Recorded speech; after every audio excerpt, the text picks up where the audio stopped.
The notification lit up my phone with a cruel sting I'll never forget. 5 simple words stared back at me like a knife aimed straight at my heart. The family that really matters. Underneath, a picture of my daughter-in-law Clara, her flawless smile shining beside my only son Daniel and her mother Evelyn. And me, the woman who raised him alone, the one who sacrificed her youth, her health, and her dreams to give him a better life, was nowhere in that frame. I wasn't just cropped out of the photo. I had been erased from the family equation as if I were a smudge on a whiteboard someone could wipe away without thought. My fingers trembled over the keyboard. Every instinct screamed at me to lash out, to demand the recognition I had earned through decades of sweat and heartbreak. But instead, I typed 2 words, good luck. They looked harmless, polite even, but I knew what they really were, a silent fuse ready to ignite the storm I had been preparing in secret for months. Within an hour, Daniel stormed into my house, his voice rattling the walls like thunder. "Mom, what did you do? The lawyer just called me about the house, the properties, everything." His pale face, drenched in panic, held the phone littered with missed calls from the bank. At that moment, as I sat calmly in my favorite armchair, I realized the tide had finally turned. The woman they thought they could humiliate, the mother they believed too weak to fight back, was about to show them just how wrong they were. But before I tell you how the war began, you need to know how I got to this breaking point. My name is Maria Torres, and I'm 63 years old. Every scar on my hands carries the memory of struggle. I built my life, dollar by dollar, pie by pie, on the street corners of Denver after being abandoned at 16 with a child growing inside me. What started as flour, sugar, and desperation grew into a livelihood, 3 rental properties, and a savings account most people would envy. I wasn't born into privilege. I clawed my way up from the dirt. And yet, all that sacrifice nearly vanished when Daniel brought Clara into our lives. From the very first Sunday she stepped into my home, her heels clicking on my hardwood floors like warning bells, I sensed danger. She arrived in a tight crimson dress, her eyes scanning me like I was some outdated piece of furniture. "So, you're the mother-in-law," she said, her handshake as cold as her smile. "Not nice to meet you. Not thank you for having me. Just the mother-in-law, as though that label stripped me of everything else I was." Daniel didn't notice. Love blinded him, as it blinds so many men who can't see the poison dripping from a pretty smile. But I noticed. I noticed every dismissive glance at my modest home, every insult wrapped in polite phrasing, every push to make me invisible in my own family. Still, I swallowed my pride, thinking time might soften her sharp edges. I didn't know then that what I was really doing was feeding a snake that would later try to sink its fangs into everything I had built.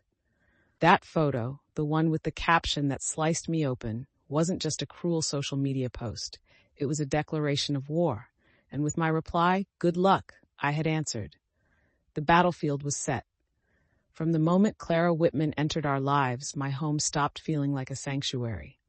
What was once a warm place filled with the smell of stew and fresh bread became a stage for subtle humiliations, orchestrated with a smile. Clara had mastered the art of cruelty disguised as charm, and I, out of love for my son, let each jab slide deeper than it should have. Every Sunday, Daniel would bring her over for lunch, and every Sunday, my dignity was served alongside the meal. She'd stroll through my kitchen as though she owned it, her heels echoing against the tile like a metronome of arrogance. "Oh, dear mother-in-law, still using that cheap face cream?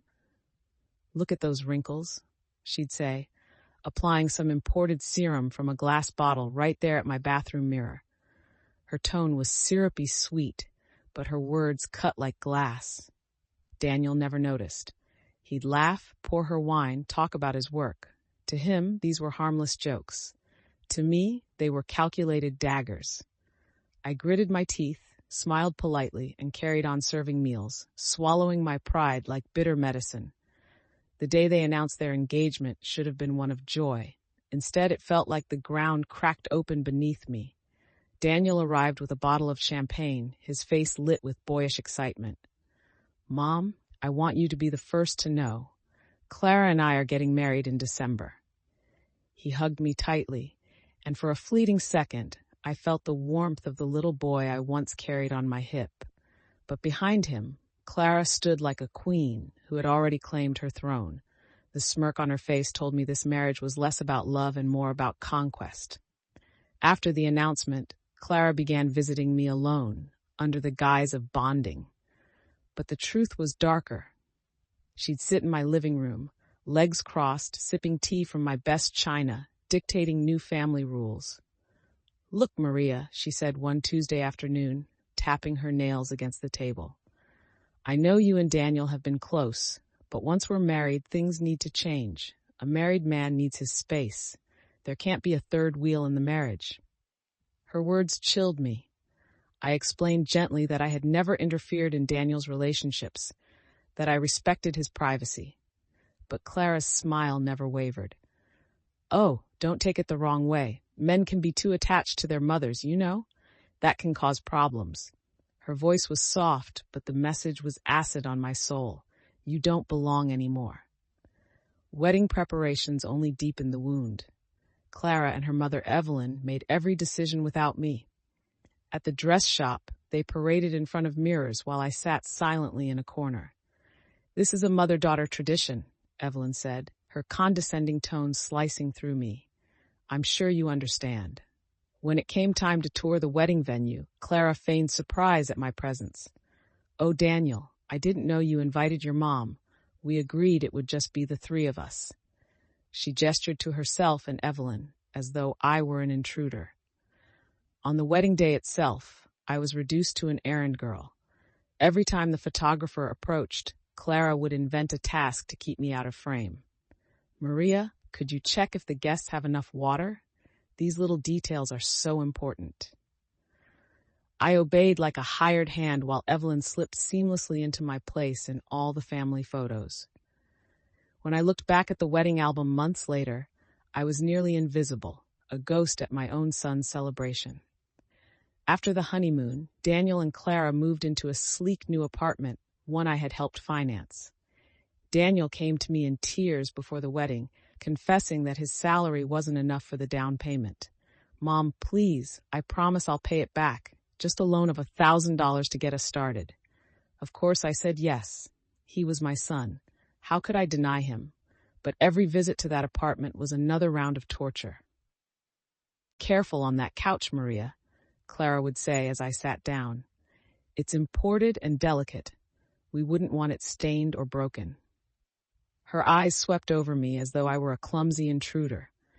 She filled the space with decorations that screamed of her wealth and taste, making my modest upbringing look shabby by comparison. At dinner, she monopolized Daniel's attention with talk of fancy restaurants, exclusive trips, and modern art exhibits. When I tried to contribute, she'd tilt her head with mock pity. "Oh yes, but you wouldn't know that place, Maria. It's pretty exclusive." The final straw came when Daniel arrived one evening with a proposal that chilled me to the bone. "Mom," he said hesitantly, "Clara and I have been thinking. You're getting older and we need financial security. What if you put the properties in my name? That way, if anything happens to you, there won't be legal issues." It was Daniel's voice, but Clara's fingerprints were all over the words. My heart cracked, but my love for my son was blind. Against my better judgment, I signed the papers he placed before me. I told myself he would never betray me. That day, I unknowingly dug my own grave. Yet even as I signed, a spark of defiance flickered inside me. Clara's cruelty didn't just wound me, it awakened something fierce. I began to see her not as a daughter-in-law, but as an enemy who would stop at nothing to erase me. And if she could plot with such cold calculation, then so could I. That night, I locked myself in the bathroom, whispering into my cell phone, "Robert, we need to speed things up. I can't take this much longer." My lawyer, Robert Klein, had already been reviewing the contracts quietly, looking for flaws. His voice on the line was steady, hopeful. "Maria, I have good news. We've found several irregularities. No proper cooling-off period, restrictive clauses not clearly explained, and evidence that you signed under emotional duress. All of that can work in your favor. My pulse raced. For the first time in months, I saw a glimmer of escape. What do I need to do? I asked. Keep documenting everything, Robert replied. Every insult, every humiliation, every time they try to degrade you. Record conversations if possible, legally of course. Build a case strong enough to expose their true intentions. From that moment on, I became part mother, part detective. I bought a tiny recorder I could slip into my apron. I documented every cutting remark, every scheme whispered when they thought I wasn't listening. And what I found was worse than I could have imagined. One afternoon, I captured Clara on the phone with her mother. "Mom, I've got it all figured out," she said coldly.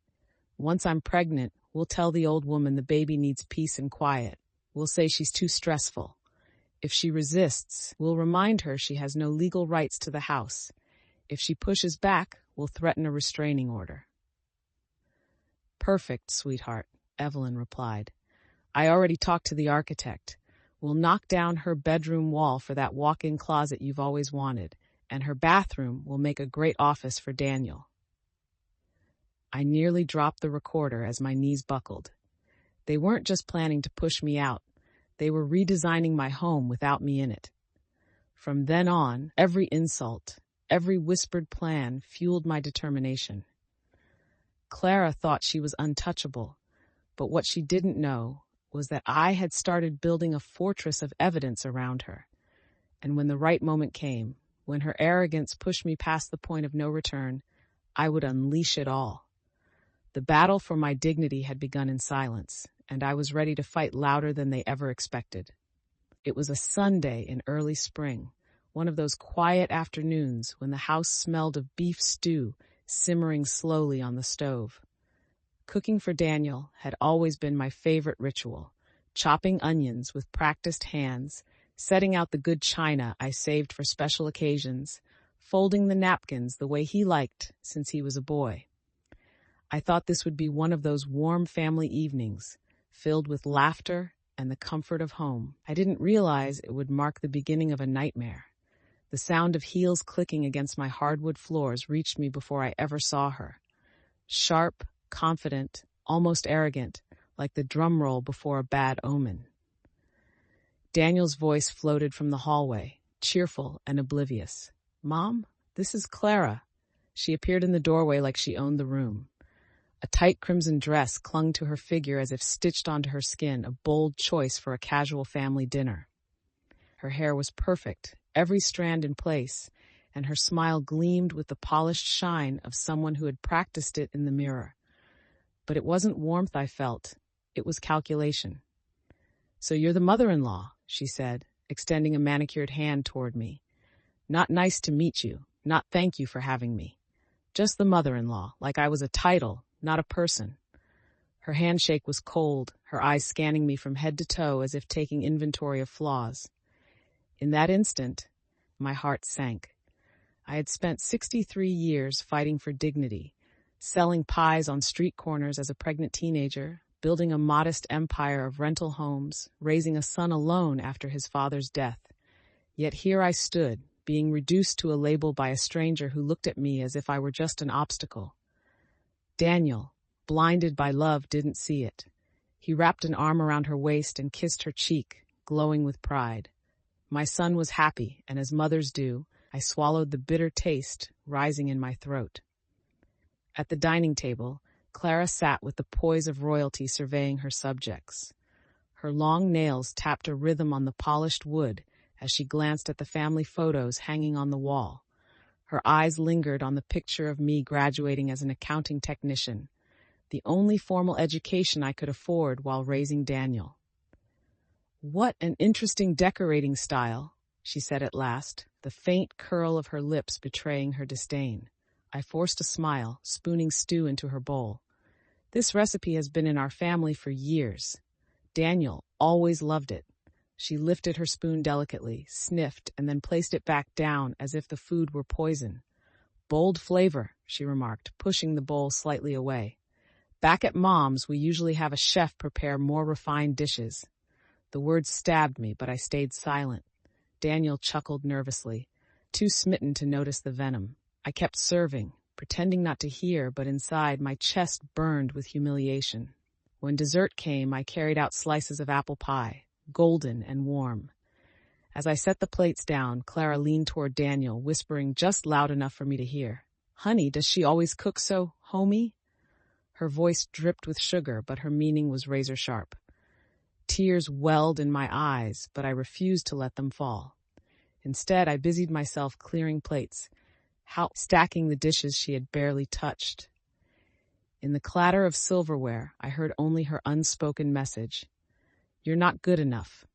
You'll never belong in our world." After they left, the house fell into a silence so heavy it felt like grief. I sat in my favorite armchair, the one where I used to sew Daniel's school uniforms late into the night so he could have the education I never had.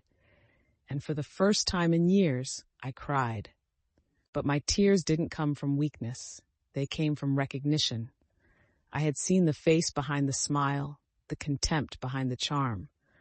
Clara wasn't just a woman in love with my son. She was a storm, and if I wasn't careful, she would sweep away everything I had built. That first dinner wasn't simply awkward. It was a declaration. She had walked into my house not to meet me, but to measure how easily she could erase me. I didn't know it then, but I had just welcomed a viper into my home, and she had already begun to coil. After that first dinner, Clara's visits became a weekly ritual, and with them came a steady drip of humiliation. It was never loud, never obvious enough for Daniel to notice. No, Clara's cruelty was crafted with precision, like poison stirred into a glass of wine. Sweet to the tongue, lethal to the heart. Each Sunday I set the table as I always had, laying out plates and folding napkins, while the smell of roast chicken or stew filled the kitchen. Daniel would walk in holding flowers or wine, smiling proudly at his fiancée. Behind him, Clara followed, her heels tapping across the floor as though announcing that the queen had arrived. At first, it was little remarks, wrapped in politeness. "Oh, Maria, you still use these old curtains? How charming." Or, "This kitchen is so cozy. Back at Mom's, we have granite counters and a double oven, but this has a certain rustic feel." Her tone was always light, her smile always perfect, but every word chipped away at my dignity. One afternoon, she cornered me in the bathroom while Daniel fetched the wine. She stood in front of the mirror, applying a cream from a glass jar that probably cost more than my weekly groceries. "Dear mother-in-law," she said sweetly, glancing at my reflection. "Still using that drugstore face cream? You really should invest in something better. Look at those wrinkles." Her voice was soft, but her eyes sparkled with mockery. I wanted to scream, but instead I nodded, clutching my hands to stop them from shaking. Daniel never saw it. To him, Clara was polite, even affectionate. She'd drape her arm around his, laugh at his jokes, and lean against his shoulder while slipping daggers into my back. At the table, she monopolized the conversation, talking about art shows, wine tastings, or exclusive restaurants I'd never heard of. When I tried to join in, she'd tilt her head and smile, her voice dripping with pity. "Oh, Maria, you wouldn't know that place. It's members only." Every insult was small enough to ignore in isolation, but together they built a prison of silence around me. I became a ghost in my own home, smiling through clenched teeth, swallowing the bitterness like medicine I didn't choose to take. I remember one Sunday vividly. I had baked Daniel's favorite pie, apple with cinnamon crust, the recipe his grandmother taught me. When I served it, Clara pushed her plate away. "I don't eat sweets. Too many carbs," she said, her voice polite but final. Then she leaned toward Daniel with a laugh. "Honey, don't you think it's cute your mom still bakes like it's the 1950s? The words hit me harder than any slap. She wasn't rejecting the pie. She was rejecting the history, the love, the tradition baked into every bite. Daniel chuckled awkwardly, missing the cruelty. I forced a smile, cut myself a slice, and ate alone. That night after they left, I sat at the kitchen table surrounded by dirty dishes. My hands were raw from scrubbing, but it wasn't the work that broke me. It was the realization that I had become invisible. Clara had turned every meal, every gathering, into a battlefield where only I came away wounded. Still, I told myself to endure. For Daniel's happiness, I swallowed each humiliation. But deep inside, a storm was gathering. I was no stranger to pain, but this was different. This was war disguised as family dinner. And though I stayed silent, a part of me was already preparing to fight back. The weeks leading up to Daniel and Clara's wedding were supposed to be filled with joy, the kind of motherly excitement I had always dreamed about. Instead, they became a slow, grinding humiliation. Clara and her mother, Evelyn, took the reins of every decision while I was pushed to the sidelines. It wasn't subtle anymore, it was deliberate, a performance staged to remind me that I no longer belonged. The first sting came during dress shopping. Daniel insisted I come along, his eyes bright with anticipation. "Mom, you should be there. It's important." My heart lifted at his words. Maybe Clara would finally see me as part of the family. But when we arrived, reality cut me down like a blade. Clara stood in the center of the boutique, twirling in gowns while Evelyn gushed over every detail. "Oh, sweetheart, this lace is divine. You'll look like a queen." I sat in a corner chair, holding my purse in my lap like a stranger. When I tried to offer an opinion, softly suggesting the ivory dress looked elegant, Evelyn turned to me with a tight smile. "This is a mother-daughter moment, Maria. I'm sure you understand." Her voice was sugar-coated, but her eyes told me to stay quiet. At the cake tasting, Clara didn't even pretend. She arranged for a private session with the baker and invited Evelyn. I only found out afterward when Daniel mentioned how delicious the samples had been. My son looked guilty as he spoke, but he didn't see the deeper wound. I hadn't been invited to choose even a flavor for his wedding cake. The final humiliation before the wedding came at the venue tour. Daniel had told me excitedly that I should join them. "Mom, you need to see this place. It's beautiful. I want you there." I arrived in my best dress, clutching my handbag nervously, hoping this was my chance to be included. But when Clara saw me, she feigned surprise. "Oh, Daniel, I didn't know you invited your mom. We had agreed it would just be the three of us." She gestured to herself and Evelyn with a casual shrug. Then, in a magnanimous tone, she added, "Well, she can come along, though she won't really have a say. We've already decided everything." I smiled tightly, my throat burning as I followed them through the halls of the grand ballroom. Clara and Evelyn discussed floral arrangements, lighting, table placements, every detail that should have been moments between me and my son. I became a silent shadow trailing behind them, my opinions erased before they ever left my lips. On the wedding day, the pattern continued with brutal clarity. While Evelyn glowed in the photographer's lens, I was treated like staff. "Maria, could you check if the guests have enough water? Details are so important," Clara said with her flawless smile. Every time the camera turned in my direction, she found a reason to move me away. "Maria, can you help fix the seating chart? Maria, would you mind checking the kitchen?" By the end of the night, I appeared in only a handful of photos, blurred in the background, never at the center. Evelyn, however, stood proudly beside Daniel and Clara in every key shot, her arm linked with my son as though she were the mother of the groom. I obeyed quietly, because that's what mothers do. We sacrifice our pride for our children's happiness. But inside, I was breaking. Watching another woman take my place in family portraits was like watching someone steal pieces of my life in plain sight. Every click of the camera shutter was a reminder, you don't matter here. After the guests left, I returned home to an empty house.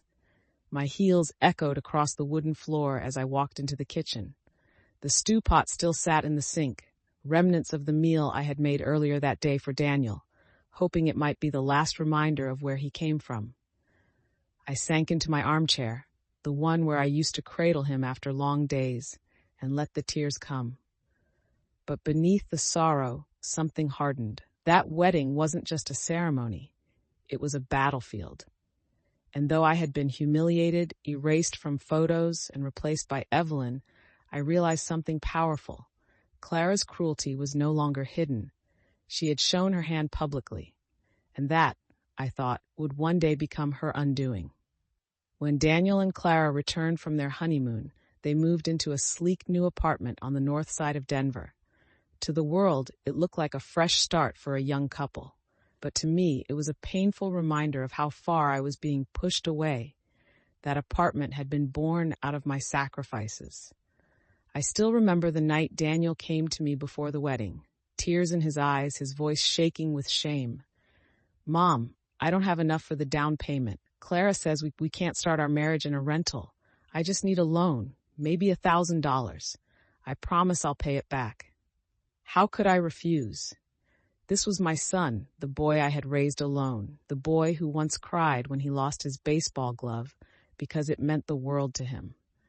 I pulled out the savings I had built with decades of sweat, money meant to secure my old age, and handed it over without hesitation. "This is for you, Daniel, for your future." I didn't realize then I was funding the prison that would hold me hostage to humiliation. The first time I visited, I carried a basket of homemade food, the way mothers do. My stew simmered all morning, the aroma of garlic and beef filling my kitchen, just as it had during Daniel's childhood. I wanted to bless their new home with warmth and comfort, but when I stepped inside, Clara's eyes immediately narrowed. "Careful, Maria," she said, gesturing toward the pristine white couch. "It's imported. We wouldn't want it stained or scratched." She forced a laugh, but her gaze lingered on the basket in my hands as though I were smuggling contraband. I stood awkwardly in the entryway, clutching the stew, my cheeks burning. Daniel kissed Clara on the cheek, oblivious to the frost in her tone. "Mom made her famous stew," he said brightly. "Isn't that great?" Clara smiled, but it never reached her eyes. That night, dinner was served at the gleaming glass dining table Clara had chosen. My stew sat untouched in its pot while she presented a takeout spread from a trendy restaurant. "We thought it would be fun to try something modern," she explained, setting down boxes of sushi. Daniel laughed, pulling me into conversation about his new job, but I couldn't help noticing Clara's subtle wince every time I reached for a plate, as though my hands might leave a mark on her polished surfaces. Over the weeks, the pattern grew clearer. Each visit was a performance designed to remind me that I didn't belong. Clara perfected the art of turning me invisible. She and Daniel would talk about art exhibits, new bistros downtown, or weekend getaways to Aspen. When I tried to join in, Clara tilted her head with mock sympathy. "Oh, Maria, you wouldn't know that place. It's members only." The words were always delivered with a smile, but the message was sharp. "You're not one of us." One Sunday, I brought over a pie, apple with cinnamon, Daniel's favorite since childhood. Clara placed it on the counter, then draped a dish towel over it as though to hide it from view. "We're watching our carbs," she said casually. "But thanks anyway." Hours later, I found the pie in the trash, untouched, my heart breaking as I scraped it out with trembling hands. The apartment itself was like a museum, sterile and cold, filled with modern furniture and abstract art. Every corner screamed Clara's taste, her control. I would sit on the edge of a sleek leather chair, afraid to leave a wrinkle. My home had always been warm, lived in, filled with family photos and knickknacks with stories. This place felt like a showroom staged to erase me. The most painful moments came when Clara made me feel like a clumsy intruder in the very home I had helped pay for. Once, as I carried a tray of glasses into the living room, my hand trembled slightly, and one glass tipped. It didn't fall, but Clara gasped theatrically. "Be careful, Maria. These are crystal from Milan. They're not replaceable." Her tone was sweet on the surface, but her eyes were sharp, filled with contempt. Daniel, embarrassed, laughed it off, but the sting remained. Another time, during dinner, Clara leaned over to Daniel with a laugh. "Honey, do you notice how your mom still sets the table like it's the 1970s? Forks on the wrong side, napkins folded so quaintly." She said it as a joke, but I felt the weight of every word pressing me into silence. Daniel chuckled politely, never realizing the cruelty, and I forced myself to smile while my chest ached. I became cautious, shrinking into myself during every visit. I spoke less, moved slower, tried to make myself invisible. Still, Clara found ways to belittle me. "Maria, you don't need to worry about cleaning up. We have a maid service now." Or, "You must feel so out of place here. It's such a different lifestyle from what you're used to." Each comment was a reminder that, in her eyes, I wasn't family. I was an outsider tolerated out of obligation. Yet beneath the humiliation, something was shifting inside me. Every insult was fuel, every smirk a spark. Clara thought she was diminishing me, but she was actually hardening my resolve. I had faced worse than this. I had survived poverty, abandonment, and the crushing loneliness of raising a child alone. This was just another storm, and storms, no matter how fierce, always pass. Still, I couldn't deny the pain. After each visit, I returned home to my quiet house, sitting alone in the armchair where I had once read bedtime stories to Daniel. The silence pressed down like a weight, heavier than the loneliness I had endured before Clara entered our lives. Back then, my solitude was chosen. Now it was forced. One evening, after a particularly humiliating dinner where Clara mocked my old-fashioned cooking in front of Daniel's friends, I stood in my kitchen staring at the empty stew pot. My reflection in the stainless steel lid was warped and tired. I whispered aloud, "This can't go on." My voice cracked, but in that crack, I heard the echo of determination. I realized then that Clara hadn't just invaded my son's life. She had invaded mine. And if I didn't fight back, I would lose everything I had worked for. That night, I pulled out the folder where I kept the documents Daniel had asked me to sign, the ones transferring the properties into his name. My hands shook as I flipped through the pages, my heart pounding. Something about them didn't feel right. I didn't understand the legal jargon, but I knew enough to sense danger. That was the night I decided to call Robert Klein. "Robert," I whispered into the phone, my voice low as though Clara could hear me from miles away. "I think I've made a terrible mistake. Can you look into these papers?" His calm voice came through the line. "Bring everything tomorrow, Maria. We'll figure this out." For the first time in months, I felt a flicker of hope. Clara may have thought she had won, that she had turned me into a ghost in my own family. But I was done being invisible. It happened on a gray Tuesday evening, the kind of night when the air feels heavy with unspoken things. Daniel showed up at my door, his hands stuffed in his pockets, eyes darting away from mine. I knew that look. I had seen it when he was a boy, hiding a broken vase behind his back. But this time, the stakes. It was a Friday afternoon in December, the kind of day when the cold seeps into your bones no matter how many layers you wear. I was in the kitchen, chopping carrots for a stew, when I heard Clara's laughter drift from the living room. She was sitting with Evelyn and a couple of friends, their voices high and smug, like a pack of coyotes circling their prey. "What a gorgeous photo," one of her friends gushed. "You three look like the perfect family." Curiosity tugged at me, though my gut already knew it wasn't good. I wiped my hands on a towel and walked quietly toward the sound. There it was, glowing on Clara's phone screen.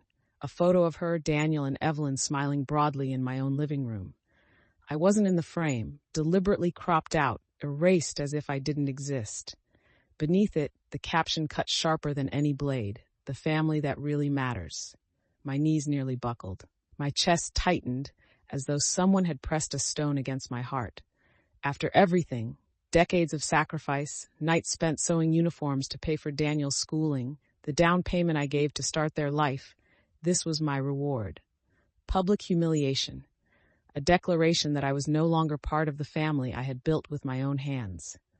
My phone buzzed with notifications almost instantly. Nancy, my lifelong neighbor, called, her voice indignant.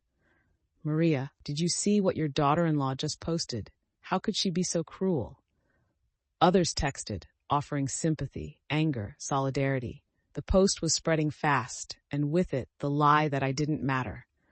I sat at the table, staring at the screen, my fingers trembling above the keyboard. Every instinct screamed to unleash my fury, to tell the world the truth about Clara, to post every recording, every text, every vile plan. But rage without strategy is wasted. Robert's words echoed in my mind. Timing will be everything. Don't show your hand too soon. So instead, I typed two simple words, good luck. I hit send.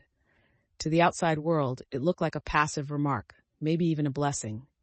But I knew, and Clara would soon realize, it was the spark to light the fire. Behind those words lay months of recordings, documents, and legal flaws waiting to be unleashed. Those two words were not surrender. They were a declaration of war. An hour later, the phone calls began. The bank. The lawyer who had overseen the transfers. Elias's official notice that the contracts were being challenged in court. In the living room, Clara kept laughing, scrolling through comments, praising her picture-perfect family. She didn't know yet that her perfect little world was about to collapse.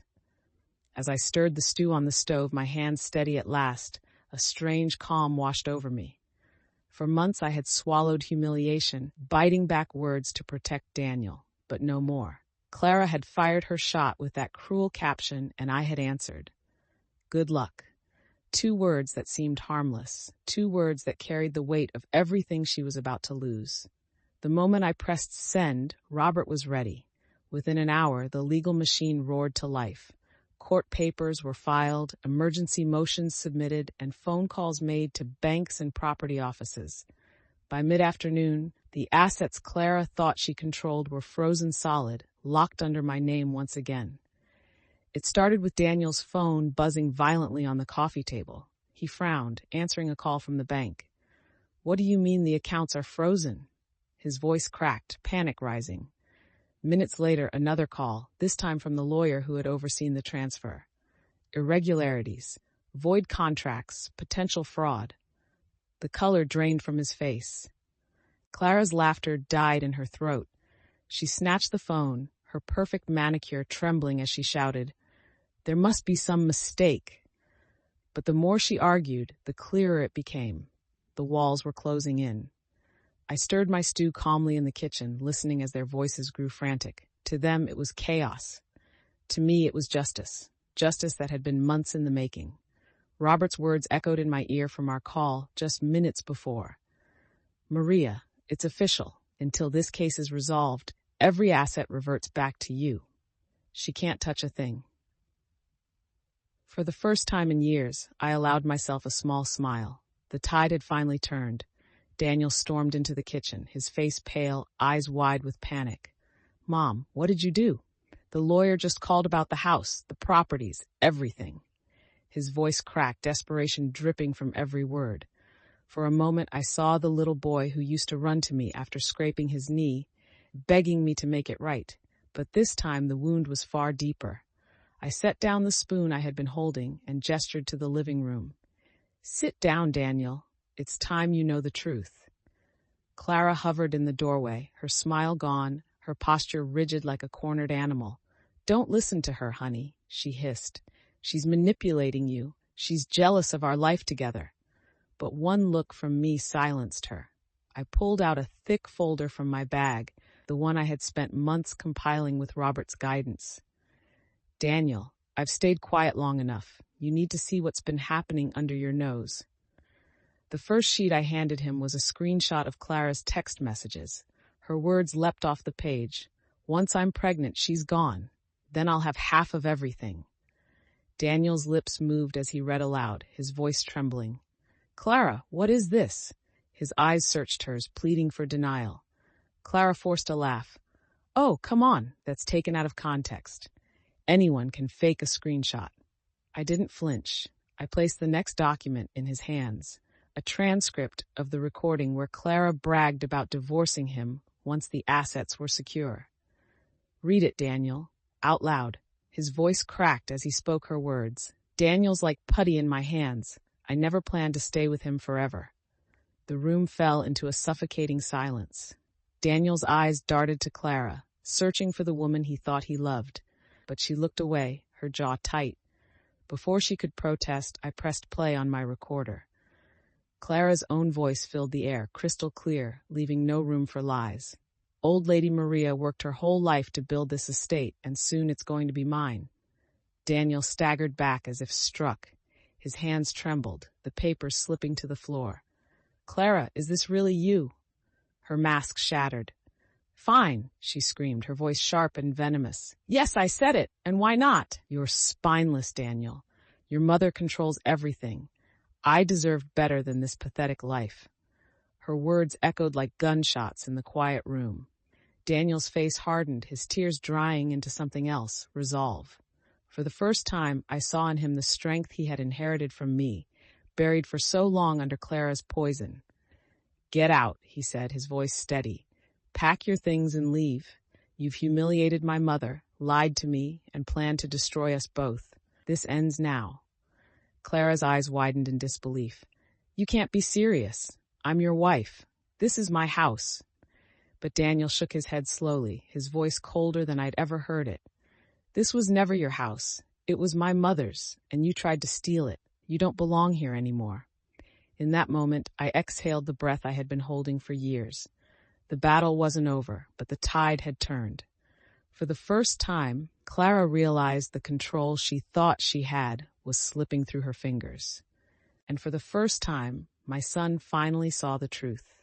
Just as Clara's voice rose to another shrill protest, the doorbell rang. The sharp chime cut through the tension like a blade. Daniel froze, his fists clenched at his sides. I knew who it was. I had been waiting for this moment.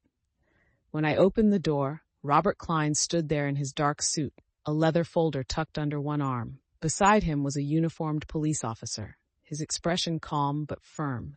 Robert's eyes met mine with a reassuring nod before he stepped inside. Mrs. Torres, he said respectfully, we're here to finalize the recovery of your properties and deliver official notice of the contract nullification. He turned his gaze toward Clara, who stood rigid in the living room, her face drained of color. Miss Whitman, you have no legal claim to this residence. Effective immediately, you are required to vacate the premises. The officer spoke next, his tone clipped and professional. Ma'am, you have 1 hour to gather your personal belongings and leave. Any attempt to remain beyond that will be considered trespassing. For a heartbeat, silence reigned. Then Clara erupted. This is outrageous. You can't throw me out of my own house. Her voice cracked, desperate and wild. She spun toward Daniel, her eyes brimming with crocodile tears. Honey, please, tell them this isn't true. Tell them you want me here. But Daniel didn't move. He stood rooted to the floor, his face carved in stone. Clara, it's over. This was never your house. It was my mother's, and you tried to steal it. I won't protect you anymore. Clara's sobs turned to snarls. You'll regret this, both of you. My family has lawyers, connections. We'll take everything back. She stormed up the stairs, the sound of drawers slamming and luggage being thrown together echoing through the house. I sank into my armchair, exhausted but steady, listening as chaos raged above. For once, it wasn't my chaos to carry. Robert remained by my side, his calm presence a steady anchor. The officer checked his watch, waiting patiently but firmly for the hour to pass. When Clara finally descended, dragging 2 overstuffed suitcases, her once flawless appearance was shattered. Her hair was tangled, mascara streaked down her cheeks, her designer dress wrinkled from rage. She looked less like the poised woman who had once invaded my home, and more like a performer stumbling off stage after the play had collapsed. At the threshold, she paused, her eyes blazing with venom. This isn't over, Maria. You think you've won, but I'll come back. I'll destroy everything you love. I rose slowly, meeting her glare with the calm I had earned through every battle of my life. No, Clara, you destroyed yourself. All I did was let the truth speak. The officer opened the door, gesturing firmly. Time's up, ma'am. She staggered out into the cold December air, the wheels of her suitcase clattering against the porch. Evelyn's luxury SUV was waiting at the curb, her mother's face pale with shock as she watched her daughter's downfall. Together, they disappeared into the night, their threats trailing behind them like smoke. For the first time in years, the house was quiet, but it wasn't the silence of humiliation or fear.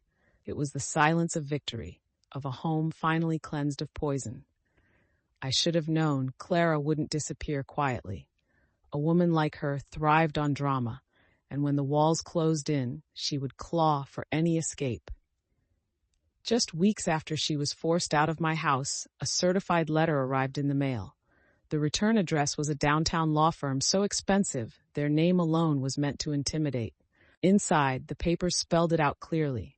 Clara was suing for unequal distribution of marital assets and claiming psychological damages inflicted by an interfering mother-in-law. My hands trembled as I read, fury burning hotter than fear.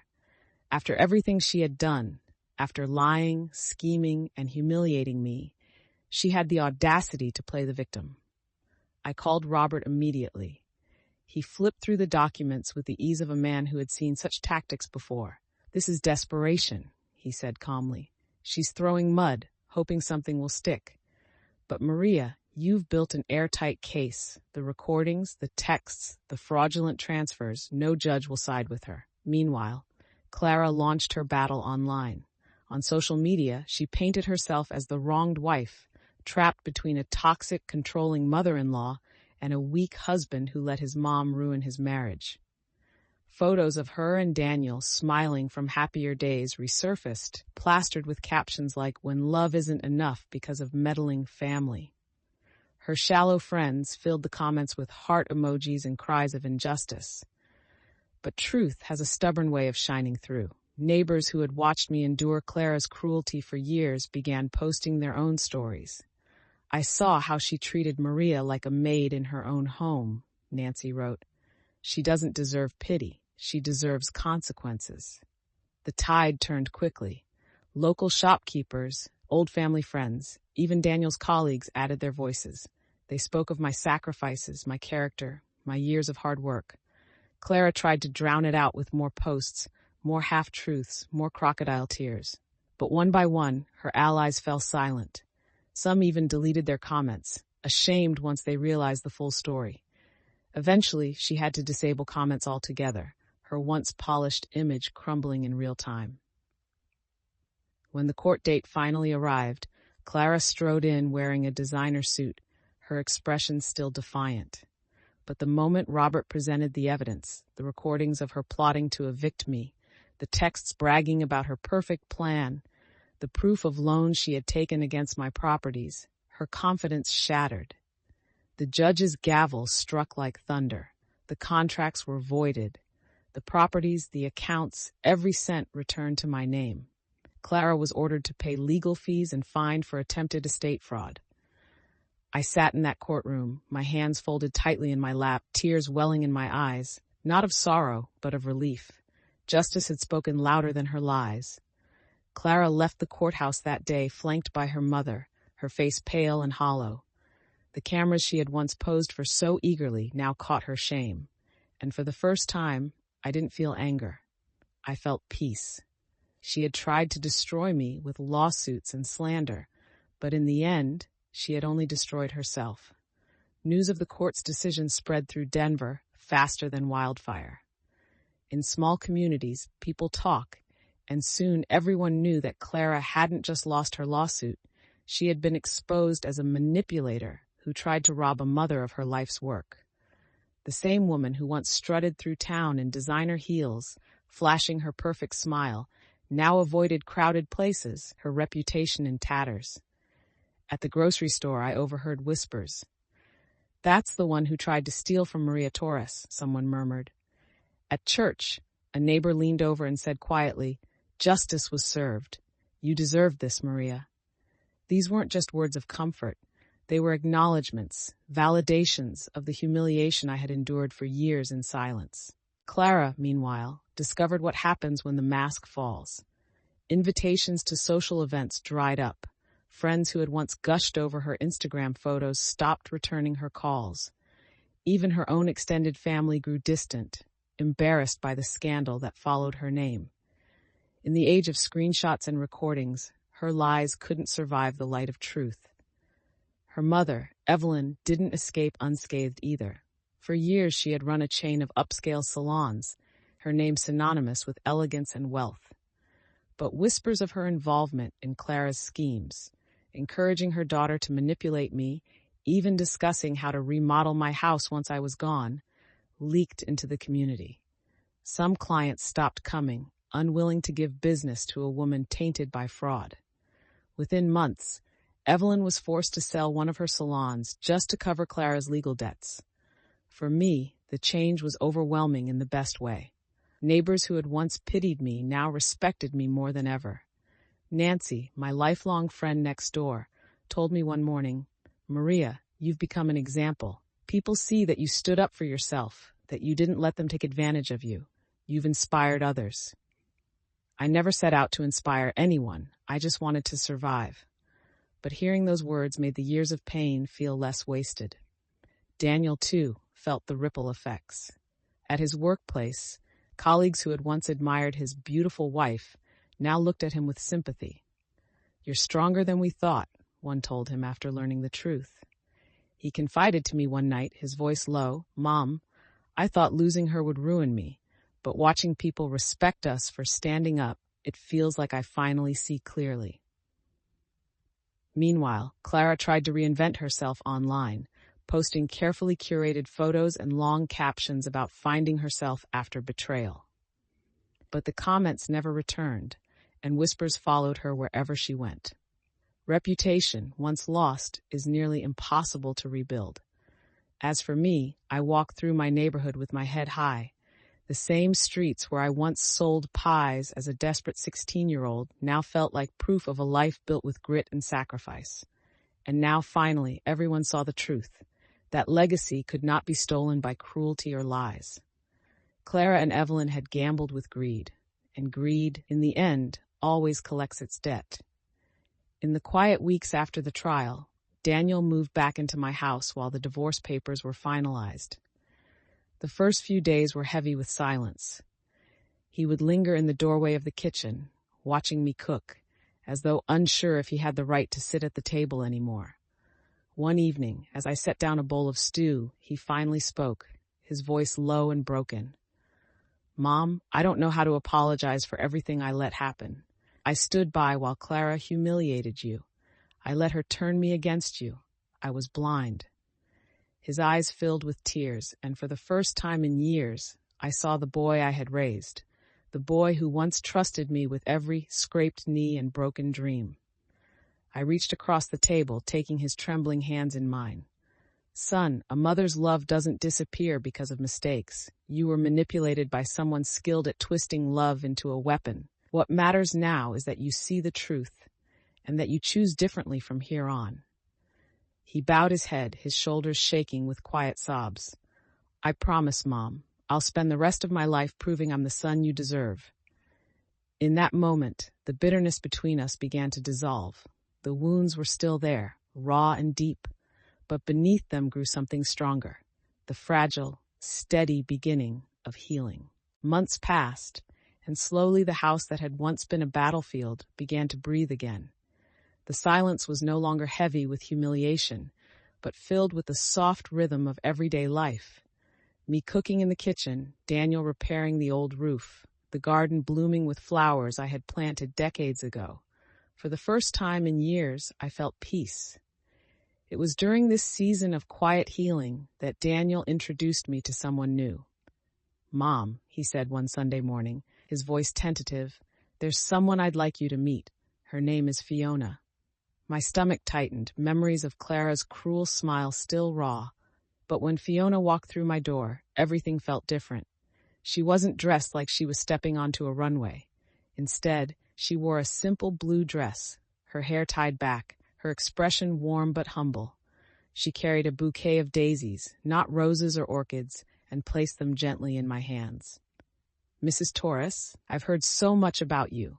Daniel says your stew is legendary. Would you teach me how to make it?" Her words stunned me, not because she asked about cooking, but because she asked with respect. Respect for me, for my traditions, for the roots that had shaped Daniel. Clara had once mocked my recipes, pushing plates away with disdain. Fiona, in contrast, leaned forward with genuine interest, her eyes sparkling as though my life story mattered. At dinner, she listened intently as Daniel and I reminisced about his childhood. When I described how I used to sew his uniforms late at night, Fiona reached across the table and touched my hand. "That's incredible, Mrs. Torres. No wonder Daniel turned out the way he did. You gave him everything." There was no sarcasm, no hidden dagger in her tone, only gratitude. For the first time in years, I felt the knot in my chest loosen. Watching Daniel with Fiona was like watching a man reborn. He smiled differently now, freer, lighter, as if he had shed years of chains. And when Fiona laughed at his jokes, it wasn't forced or calculated. It was real. That night, after they left, I stood at the kitchen sink washing dishes, my reflection faint in the window. I thought of Clara, the red dress, the cold handshake, the years of cruelty. And then I thought of Fiona, the daisies, the humble request to learn my recipes, the kindness in her voice. The contrast was so stark, it made me tremble.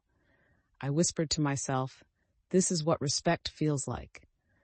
For all the pain I had endured, life had given me something precious in return, the chance to see my son with someone who valued not just him, but the mother who had raised him. Fiona didn't try to erase me from the picture. She welcomed me into it. And in that moment, I realized Clara had unwittingly given me a gift. By nearly destroying me, she had forced me to reclaim my dignity, my strength, and my bond with Daniel. And because of that, when Fiona entered our lives, I could recognize her for what she truly was. Not a threat, not a rival, but family.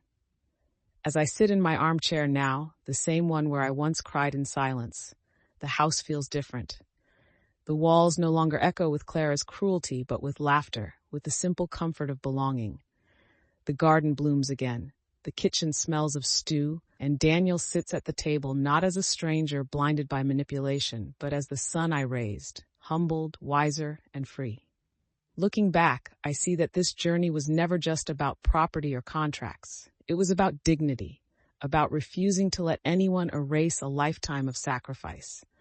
Clara thought she could reduce me to nothing, but in her cruelty, she gave me the chance to reclaim everything that mattered, my home, my respect, and most of all, my bond with my son. Justice came, but it wasn't only the court's gavel that restored me. It was the truth, the resilience carved into me by years of struggle, and the unbreakable thread of a mother's love. I realize now, revenge was never the goal. Survival was, and survival turned into victory. They tried to erase me from the picture, but in the end, I am still here, stronger, wiser, and surrounded by the family that truly matters.